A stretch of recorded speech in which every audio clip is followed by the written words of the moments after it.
taken by the National Party today, this Labour opposition will not be supporting this bill. I call the honourable member Tim McIndoe.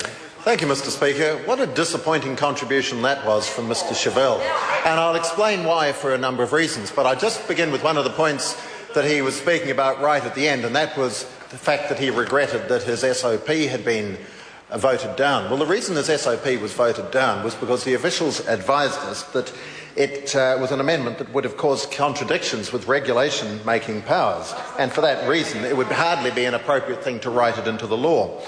Now, disappointingly, Mr. Chevelle began with a really outrageous attack on the Minister of Justice.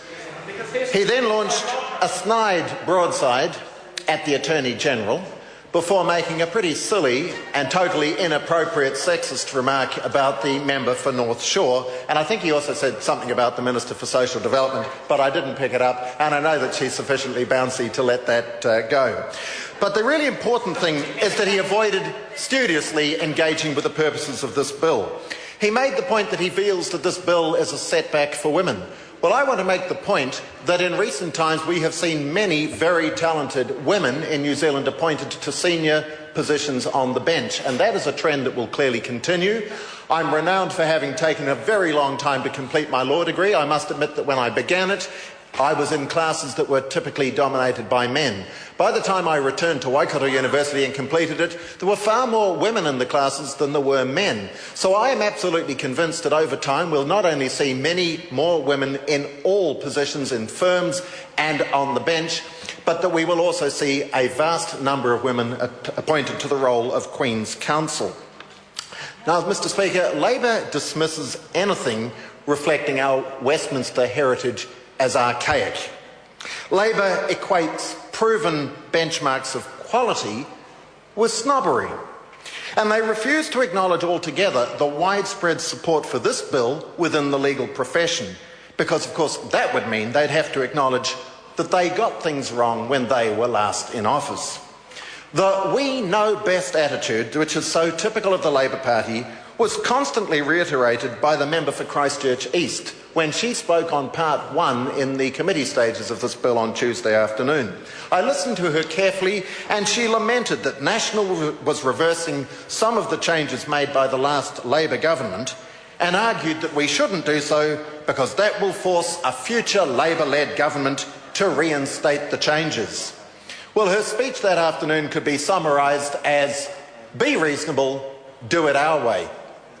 Well, we're not doing it Labour's way. We're doing it the way that the profession and legal commentators recommend. And that's very inconvenient for Labour and those supporting them in this bill, because it runs contrary to their ideological addiction to social engineering and scrapping all vestiges of the Westminster traditions that have served this nation, whether it's in our legal system, our democracy, and so much of our culture, so well. There is nothing snobbish or anachronistic about the title Queen's Counsel. Not only does it overcome the ambiguity and lack of meaning of Labour's preferred title, Senior Counsel, but it serves a very useful purpose in being immediately recognisable and widely understood. And that's a major reason why the profession has argued for its reinstatement. So, Mr. Speaker, a lot has been said about the bill. To summarise, I just want to make a few final points. To repeat very clearly that the bill has been requested by the profession. It isn't a National Party whim. The bill strikes a balance in the way appointments as Queen's Counsel will be made. The bill contains a number of amendments recommended by the Lawyers' Disciplinary Tribunal. That input is welcomed by the government as constructive and appropriate. Certainly, it isn't anachronistic or unnecessary.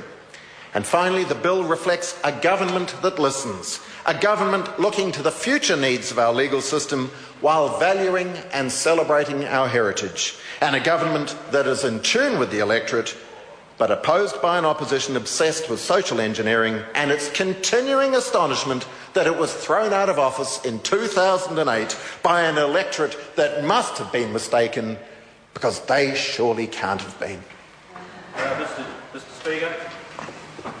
I call the Honourable Phil Goff. Mr. Speaker, that speech from Tim McIndoe perhaps reflects the weakness of the